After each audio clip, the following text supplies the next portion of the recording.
welcome to Tom's Car and Truck Reviews. This is my very first video on this channel, so I thank you for taking the opportunity and the time to watch. Please be sure to subscribe and share this video. Today, we are going to review my dad's 2005 Chevrolet SSR. Now, you may have seen some SSR reviews in the past, but I guarantee you have never seen one like this. It is the most unique Chevrolet SSR in the entire world.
Earlier in the video, I talked about the fact that this is the most unique SSR in the entire world, and I'm here with the owner, my father Tommy, to talk about what actually makes this SSR unique. So obviously when you purchased the car, it was a stock SSR, which is not the average stock vehicle on the road, but let's talk a little bit about what exactly you have done to upgrade the engine in this car. Okay, well, I actually bought it used about 4 or 5 years ago.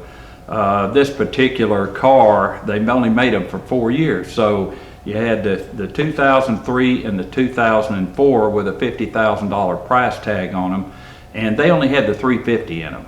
So the weight of the truck and the price tag caused people to turn away from it.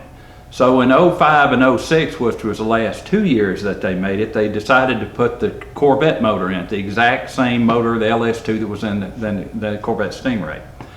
Well, it still didn't sell that well, and they closed production out on it.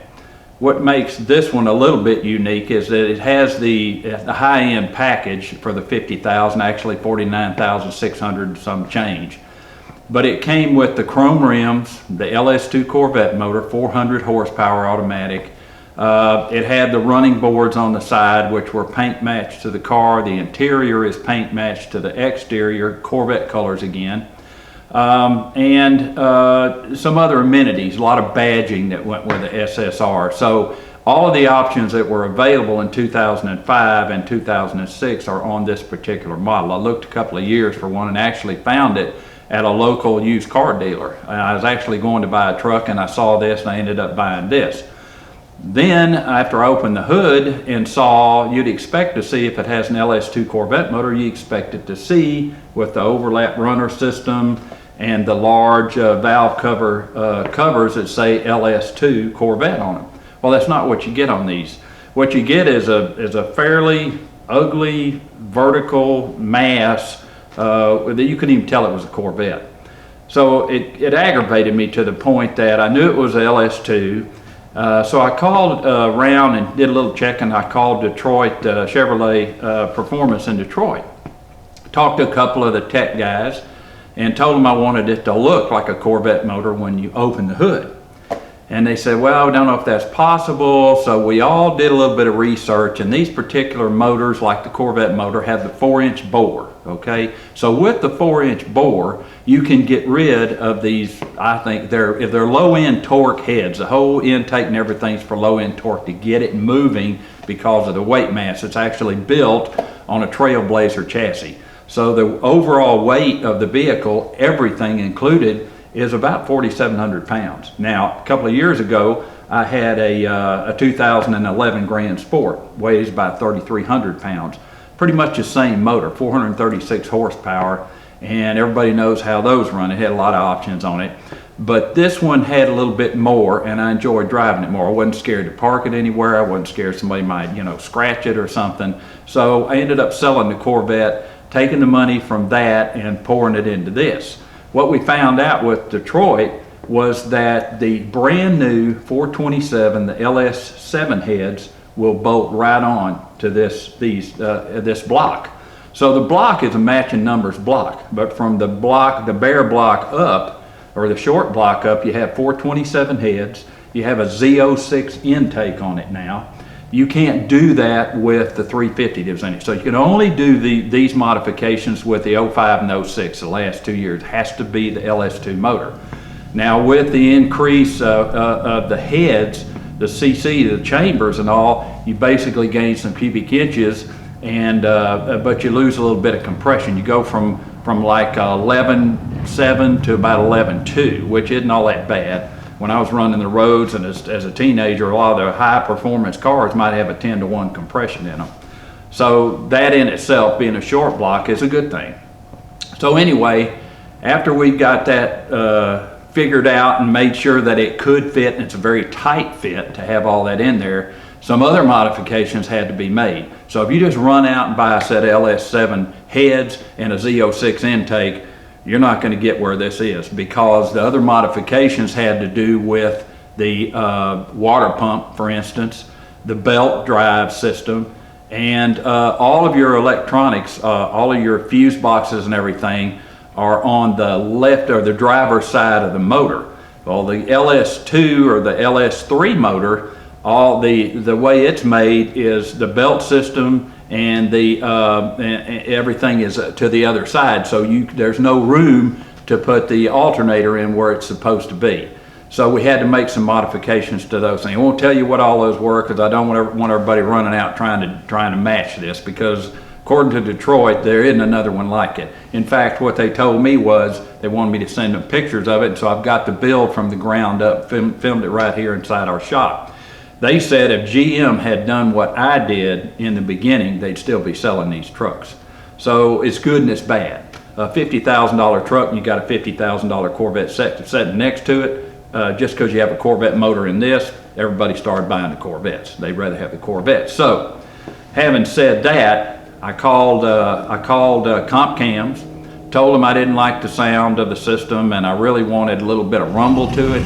So we decided what would work best with this motor combination, and we went in with a mild roller cam, which you heard the sound at in the intro.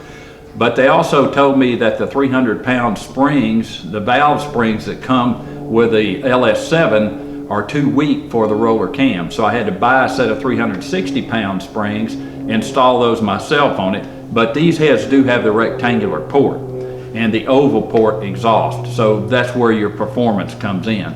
And with the cam and with the changes, the mild changes to the heads and the exhaust, we called Cook's headers, K-O-O-K-S, a really nice set of guys, specialized in a set of 1 7/8 stainless headers for this long tube, equal length, tuned with a 3-inch stainless Y pipe.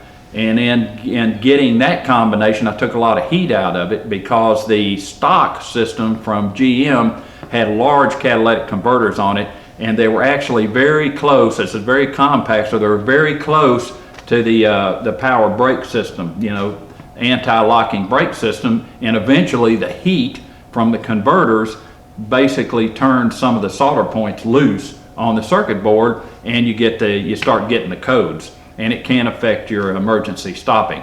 So we pulled that box out. I got online, I saw where there was a certain number of these solder points that you would desolder and resolder, and then you're good to go for at least another 10 years with the same system. The good thing about Cook's headers is these are performance catalytic converters. They're smaller, they're shorter, you get a lot better flow through it, a lot more power, and got rid of that heat. So no more problems there. Also, on this particular motor, like a lot of the SSRs, they are subject to overheating when you're setting in a hot environment like we are in the South. The radiator had about a $500 to $800 cross ventilated fan. You had no shroud, you just had a fan setting, and it would not cool it at sitting in temperatures of the summer. So I called a guy in Arizona. His name is Arizona Mike. If you want to get a hold of him and you have the same problem, throw away that $500 to $800 fan system you have. Arizona Mike, for less than $400, he custom makes a shroud for this particular engine and a radiator combination with a 2-speed fan on it. And so putting that in, now you get the draw you need through the system to keep it cool, and it works very well. I also installed on this one an override switch, because when it's really hot and it's idling, this idles around 850 RPM, you're still setting in the heat, and the fan is not quite pulling enough. That ECU, the computer, is sending a signal to the old fan, and I tried to program that out of it and wasn't able to do it. So what I did was I probed the wire system for this particular fan and found the high-end wire for it, and all I did was run a mechanical switch to the inside of the cockpit, and if it gets over 210, which is not a bad thing, but if it gets over 210, where this thing likes to live and run, I just reach up there and flip that switch on, turns it on high end, cools it right back down. So that's another little small thing that was done. I also blacked out the running boards on this one, and because I got tired of stepping in and out of it, and my shoes would put a scuff mark on the color, the matching color on the outside of the body that was on the running board. So I just blacked those out. And it makes the car look longer and lower. And I say car because you basically have a car, you have a truck, you have a convertible, you have a Corvette. So it was a little disappointing when I finished it, took it and dynoed it. The best part was 600 horsepower, from 400 to 600, but you have to have these combination of things, of course, to make that work. And it's a mild hydraulic cam as well from Comp Cams. Those guys were very good about telling me what they thought would work for low-end power and mid-range power on the street. Never took it to the drag strip.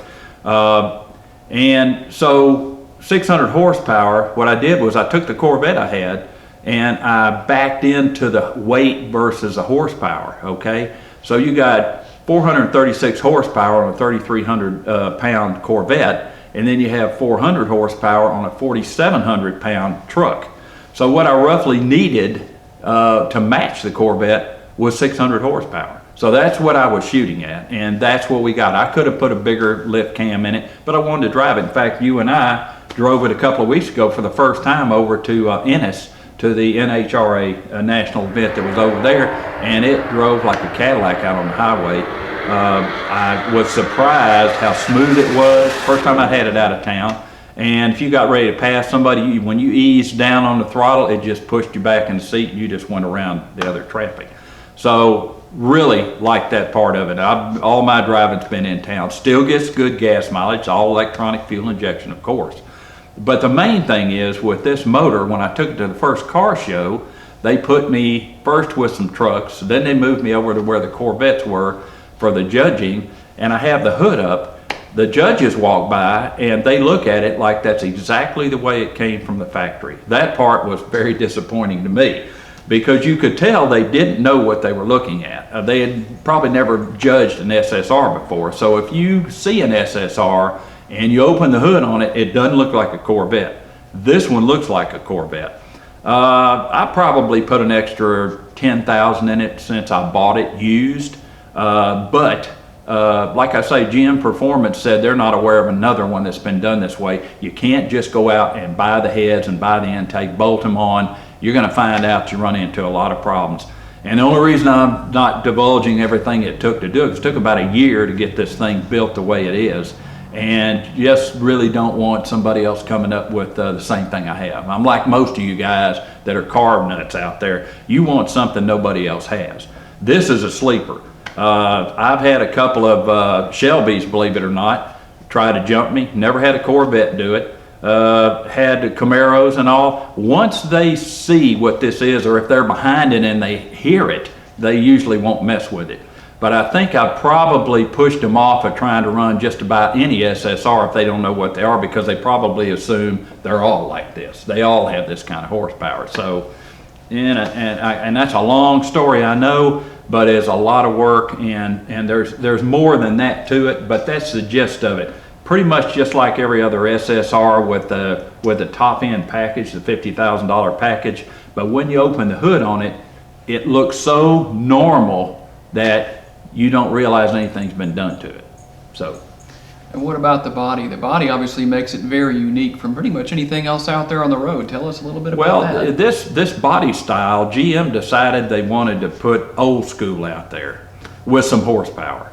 So what they did was they took the facade, the front end of a 47 Chevrolet truck, and that's the reason you see behind us the old style Chevrolet emblem that's at the base of the hood, between the hood and the lower end of the front end, and pretty much Chip Foosed it, if you know what I mean. You know, everybody should know who Chip Foose is. So if you took a 47 truck and gave it to Chip Foose, they like to think that this is kind of what it looked like when he finished it. The front tires are 19-inch rims. They're chrome rims. They're on 9-inch wide rims, and the tires are about 9.5-inch wide. The back rims on this are 20-inch rims, and they're 12, almost 13 inches wide, which my Corvette was 13-inch wide. And so that's unique to this too. The way the lines are on this truck, especially the rear fenders, I would like to have seen them rounded over a little bit more than they are, but you don't realize how wide the tires are on this truck until you get a tire off of it. It was the same thing with my Corvette. It looked like an Indy car when I took the Corvette one off, but the Corvette was 13, this is 12, and it makes it a little bit more difficult. When I went to buy new tires for it, the combination of the 19 and the 20, Corvettes are 19-19, so you can buy a set. The 19 and 20, if you know what I'm talking about, and a lot of you probably do, it gets a lot more expensive because you can't buy 4 of them. You have to buy 2 and 2, and since they're unique, the price is higher. So it's about $1,200 for a set of new tires. I got Toyos on this one, which have a lot of grip. I really do like them. Good, bad weather doesn't really matter. The 4,700 pound really makes a difference in rain, even a little bit of snow. So it just grips, it just holds the ground. So that part of it is unique to it as well. The transmission is the R4. I had it gone through by a local hot rodder who put a little bit bigger pump in it, took all the plastic out of it, threw it away. From the cat portion back, you hear about the cat back systems where you connect to the header portion and everything behind that is new. This is just the opposite. With the Cook system, which fits perfectly, by the way, I didn't have to make any adjustments for that. From that point back is actually, from what you heard, is actually the stock muffler that's on this with the duals on the back. I just left it. I didn't know it would sound that good, but it really does. So that's a little bit more history to it as well. There's a 377 gear in the back of it too. So. Well, I sure appreciate my dad's time here about this SSR, and I hope y'all have enjoyed the video. I have a lot more coming like this, so make sure to subscribe to my channel. Not just vehicles like this that are kind of unusual. We'll do a lot of classics, and we're going to definitely do your daily drivers as well. I'll be going to a lot of car dealerships to review cars, trucks, vans, whatever. So make sure to subscribe to Tom's Car and Truck Reviews. Thank you for your time. Please be sure to leave a comment and let me know that you were here, and share this video on your timelines throughout social media. Thank you for taking the time to watch, and have a great day.